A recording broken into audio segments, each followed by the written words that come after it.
মেঘার সঙ্গে আয়ুষের ঘনিষ্ঠতা এবার কুড়ে কুড়ে খাচ্ছে কুসুমকে। হ্যাঁ বন্ধুরা, ভিডিওটা লাইক দেখতে থাকুন। যে মুহূর্তে কিনা মেঘাকে এক ঝলক দেখা মাত্রই আয়ুষের যখন কিনা মনে ধরে যায় এবং সেটা যখন কিনা আয়ুষের চোখে মুখে স্পষ্ট হয়ে যায়, ঠিক সেই মুহূর্তে ইন্দ্রাণী গাঙ্গুলি বলতে থাকে যে না রাজ, আমি আর কোনো মতেই আর তাড়াহুড়া করবো না কোনো কিছু নিয়ে, কিন্তু তার সত্ত্বেও একটা কথা তোমাকে আমি স্পষ্ট করে বলে দিচ্ছি যে যদি আয়ুষের সঙ্গে ওর মতে মিলে যায় এবং আয়ুষের যদি সম্মতি থাকে এবং আমারও যদি মনে হয় যে না মেঘা আমাদের এই গাঙ্গুলি পরিবারের জন্য সম্পূর্ণরূপে যোগ্য, তাহলে কিন্তু আমি আর খুব একটা বেশি দেরি করবো না। কারণ তুমি তো খুব ভালো করেই জানো যে আমি অধীর আগ্রহে অপেক্ষা করে রয়েছি আমার বাড়ির বড় বউয়ের, যার কাঁধে কিনা আমি সমস্ত দায়িত্ব তুলে দিয়ে আমি নিশ্চিন্ত হতে পারবো।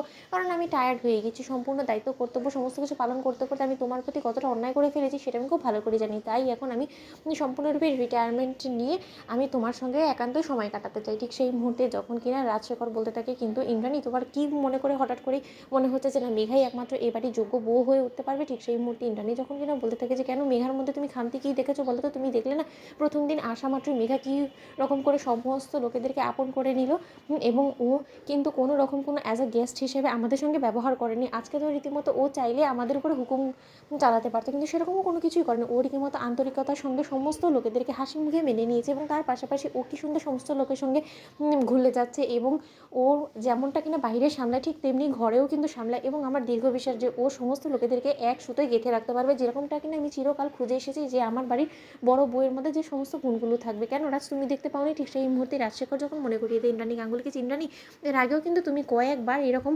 তাড়াহুড়ো করতে গিয়ে মানুষ চিনতে ভুল করেছো এবং তার প্রতিদান কিন্তু ঈশানকে ভোগ করতে হয়েছে। তাই আমি জানি না কোনো মতে তুমি এই রীতিমতো মেঘার উপরে ভরসা করে তুমি আয়ুষের জীবনে কোনো রকম কোনো সর্বনাশ ডেকে আনো, তাই এটা সম্পূর্ণটা তুমি আয়ুষের উপরেই ছেড়ে দাও। ঠিক সেই মুহূর্তে যখন কিনা ইন্দ্রাণী বলতে থাকে যে মেঘার সঙ্গে দেবলীনার কোনো সম্পর্ক আছে সেটা তোমার কেন মনে হচ্ছে বলা তো। অন্যদিকে রাজশেখর বলতে থাকে যে বলা তো যায় না, কারণ ওদিকে দেবলীনা জেলে বসে একের পর এক চাল দিয়ে যাচ্ছে। তুমি দেখলে না যে ও জেলে থাকলেও কি ও কীভাবে দুলালকে পাঠিয়ে দিল তোমাকে হত্যা করার জন্য। তাহলে তুমি কিন্তু এখন টার্গেটে আছো। তাই এই মেঘাও কিন্তু এসেই সব থেকে বেশি ক্লোজ হওয়ার চেষ্টা করেছে তোমার এবং তোমার জীবন বাঁচিয়েছে বিধায় তুমি এতটা যদি ওর পেছনে লাট্টু হয়ে পড়ো তাহলে কিন্তু আমি বলবো যে তুমি বিপদকে জড়িয়ে ধরছো। তাই আমি তোমাকে বলবো যে তুমি সব কিছু নিয়ে একদম তাড়াহুড়ো করো না। ঠিক সেই মুহূর্তে যখন কি ঈশান বলতে থাকে যে এই ভাইদা, তোর চোখ মুখ লাল হওয়া অবস্থা দেখে আমি বেশ বুঝতে পারছি যে মেঘার সঙ্গে তোর কিছু একটা তো অবশ্যই বন্ডিং আছে, সেটা হয়তো তুই এখন টের পাচ্ছিস না। ঠিক সেই মুহূর্তে যখন কিনা সেখানে কুসুম গিয়ে হাজির এবং কুসুম যখন বলতে থাকে যে ছোট সাহেব হয়তো বা